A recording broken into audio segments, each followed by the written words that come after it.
तो बात करते हैं लोकी के सीज़न 1 के एपिसोड 4 के बारे में, जिसको मैं तो लोकी सीरीज़ का अभी तक का बेस्ट एपिसोड मानता हूं। लेकिन उससे पहले अगर आपने लोकी की पिछली एपिसोड्स नहीं देखी तो मेरे चैनल पर जाएं और उन एपिसोड को ज़रूर देखें, क्योंकि तभी आपको इस एपिसोड की भी सही से समझ आ पाएगी।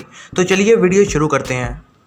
तो एपिसोड शुरू होती है और पहले सीन में हमें दिखाते हैं एसगार्ड, जहां पर छोटी सी सिल्वी मतलब जो लेडी लोकी है वो खेल रही होती है ड्रैगन्स और वल्केरीज के टॉयज से।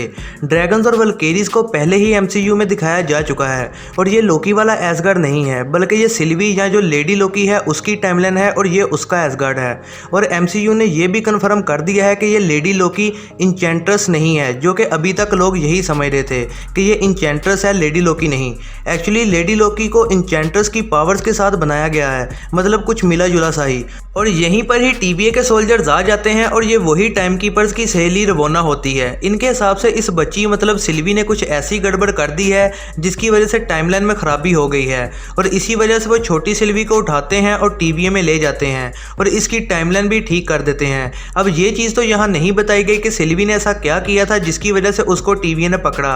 और इसी एपिसोड में जब आगे जाकर सिल्वी रवोना से पूछती है कि उसने आखिर ऐसा क्या कर दिया था जिसकी वजह से उसका बचपन बर्बाद कर दिया गया, तो मैडम रवोना छोटी सी स्माइल देके कहती है कि बहना मुझे तो याद ही नहीं कि तुमने क्या किया था। हैं शरारती रवोना, खबीस कहेंगी।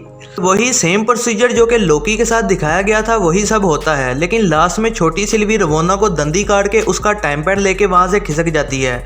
और यहाँ रवोना को देखकर यही लग रहा था कि इसने सिल्वी को जानबूझकर जाने दिया, क्योंकि यहाँ पर इतनी सिक्योरिटी थी कि वो छोटी सिल्वी को रोक सकते थे, लेकिन ऐसा होता नहीं है। तो रवोना ने या तो शायद उसे जाने दिया या छोटी सिल्वी भी पूरी फिल्म है और सबको चकमा देकर भाग गई।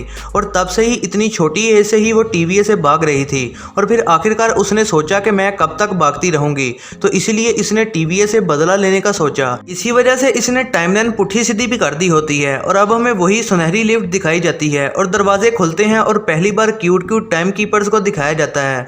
रवोना इनकी प्यारी सहेली इनसे बात करके बाहर आती है और रवोना कहती है कि टाइम कीपर्स दोनों लोकीज को लेके बहुत ही नाराज हो चुके हैं। और फिर जब मुगीस इससे एजेंट C20 के बारे में पूछता है, वही एजेंट जिससे सिल्वी ने इन्फॉर्मेशन निकलवाई थी, तो रवोना कहती है कि C20 मर चुकी है और वो भी सिल्वी की वजह से, क्योंकि उसने उसे कुछ कर दिया था जिसकी वजह से C20 पागल हो गई और वो मर गई। शरारती कहीं की झूठी। और फिर वही सीन दिखाते हैं लेमेटिस का, जहां हमारे लोकी और भाभी जी मतलब लोकी और सिल्वी अपनी आखिरी सांसों पर होते हैं, क्योंकि ये अब मरने ही वाले होते हैं, क्योंकि पूरा प्लेनेट तबाह होने वाला होता है। लेकिन तभी यहाँ अजीब ही काम होता है, जब लेडी लोकी मतलब सिल्वी लोकी को टच करती है तभी उसी वक्त टीवी में एक और टाइमलाइन स्टार्ट होने लग जाती है। पर यह टाइमलाइन थोड़ी अजीब होती है और स्पीड में रेड लाइन क्रॉस कर रही होती है। और अब यहाँ ये सवाल खड़े होते हैं कि न्यू टाइमलाइन कैसे बन गई, क्योंकि लोकी ने जो थ्योरी बताई थी उस हिसाब से तो जो जगह तबाह होने वाली होती है उसमें चेंजेस से टाइमलाइन में फर्क पड़ता ही नहीं है, तो यहाँ न्यू टाइमलाइन कैसे, आखिर कैसे? तो ये शायद इसलिए हुआ होगा कि लेडी लोकी ने लोकी को टच किया, तो शान जुबान में लोकी दूसरे लोकी के प्यार में पड़ा होता है, तो इसी वजह से ही टाइमलाइन क्रिएट होती है। और ये लोगों की थ्योरी है, क्योंकि टच करते ही टाइमलाइन बनी थी, उससे पहले नहीं। लेकिन मेरे हिसाब से ऐसा नहीं है। लाइक देखो, सेकंड टाइमलाइन तबाह होना तो तय है, लेकिन शायद लोकी और लेडी लोकी का जिंदा रहना जरूरी था, यानी अभी उनकी मौत नहीं आई, क्योंकि वो गलती से इस प्लेनेट पर आ गए थे और शायद इसी वजह से न्यू टाइमलाइन क्रिएट होना शुरू हो जाती है। मुझे तो यही लग रहा है, ऐसा ही हुआ होगा। तो टीवीए वाले वो प्लेनेट तबाह होने से पहले ही इन दोनों को पकड़कर हेडक्वार्टर ले आते हैं और दोनों से ही पूछताछ करने लग जाते हैं। मुगीस तो लोकी को कहता है कि तुमने मुझे धोखा दिया, और इसी गुस्से में वो लोकी को तंग करने को टाइम लूप में फंसा देता है, जहां पर थोर वाली लेडी फिश याद ही होगी आपको। वो बार बार आती है, लोकी के अखरोट उसके मुंह तक पहुंचाकर चली जाती है, और ऐसा इसलिए होता है क्योंकि लोकी ने उसके बाल काट दिए होते हैं। और ये रियल स्टोरी है कि लोकी ने फिश के बाल मजाक मजाक में काटे थे, जिसकी वजह से उसे सजा भी मिली थी। और यहाँ वो लोकी को ये चीज़ कहती है कि तुम अपनी लाइफ में हमेशा अकेले रहोगे, तो शायद आगे की स्टोरी के लिए एक हिंट ही है, क्योंकि इस एपिसोड में आगे दिखाते हैं कि लोकी को लेडी लोकी के लिए फीलिंग्स आने लग जाती हैं, और हो सकता है कि आगे जाकर इस लोकी और लेडी लोकी का साथ ना बन पाए और वो एक साथ ना रह पाएं। ये तोता मैना शायद अकेले ही रहेंगे। और इसी दौरान मुगीस रवोना से परमिशन मांगता है कि मुझे नहीं पता, मुझे सिल्वी से मिलना है, क्योंकि मुगीस सिल्वी से बहुत से सवालों का जवाब चाहता है। लेकिन रवोना कहती है कि वो बड़ी खतरनाक है तो मैं ये रिस्क नहीं लेना चाहती। और फिर वो बात करता है हंटर B15 से और वो कहता है कि इससे पहले हम कितने लोगों से लड़ चुके हैं, जैसे क्री, टाइटन्स, वैम्पायर्स वगैरह। क्री और टाइटन्स का तो हमने सुना हुआ है, लेकिन MCU में हमने वैम्पायर्स का बहुत कम सुना है। लेकिन यहाँ मुगीस वैम्पायर्स का कहता है तो ज़रूर ये भी एक हिंट होगा कि वैम्पायर्स के रिलेटेड कुछ आगे आने वाला है MCU में। और मुगीस B15 को ये बताता है कि लोकी कह रहा था कि टीवी एक झूठ है, और ये सुनकर B15 काफ़ी परेशान भी हो जाती है। फिर मुगीस लोकी को लूप से निकालकर थिएटर रूम में लेकर आता है और वो पूछताछ करता है और लोकी से झूठ बोलता है कि उन्होंने सिल्वी को मार दिया है। और ये सुनते ही जो लोकी का दिल धक धक करता है, वो सीन देखने का भी अपना ही मजा था।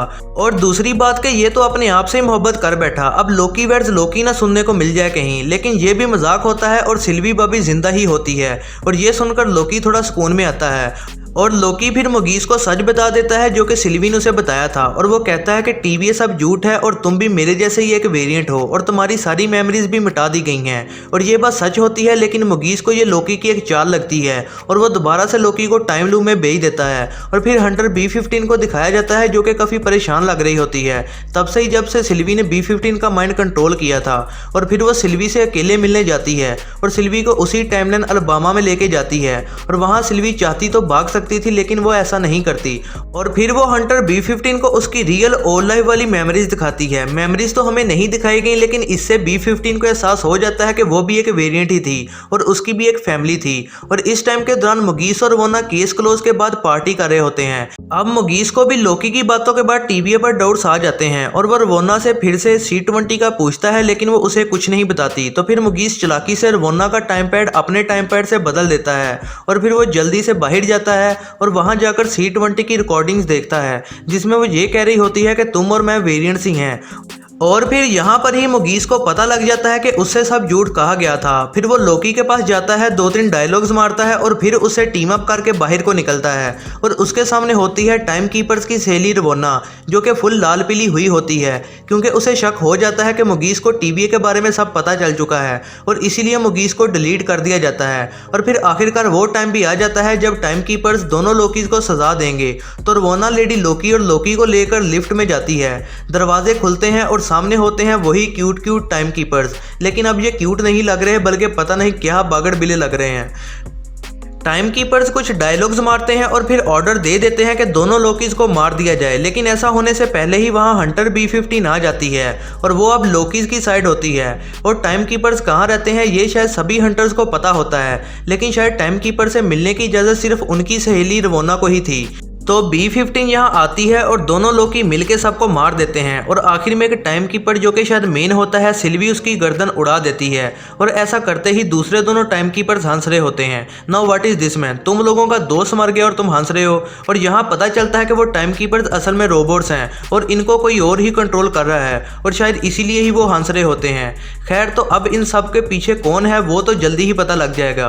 और फिर लास्ट में लोकी को कुछ नहीं सूझता और वो सिल्वी को शायद प्रपोज मारने वाला होता है कि सिल्वी मुझे कुछ होता है। लेकिन इससे पहले कि वो सिल्वी को कुछ कहता, रवोना सिल्वी के सामने ही लोकी को डिलीट कर देती है। लेकिन फिर सिल्वी रवोना को मारती नहीं बल्कि ये कहती है कि अब चुप करके सब कुछ सीधा सीधा मुंह से उगल दो, और एपिसोड यहीं एंड हो जाती है। लेकिन इस एपिसोड में एक एंड पर सीन भी है कि लोकी डिलीट होने के बाद मरता नहीं है और वो होते हैं तबाह हुए पड़े न्यूयॉर्क में और उनके सामने होते हैं लोकी के 3 वेरिएंट्स या शायद 4। इसमें एक किड लोकी होता है, एक क्लासिक सा लोकी और एक मगरमच्छ लोकी होता है क्या यार, और चौथा हैमर सी पकड़े हुए एक और लोकी होता है।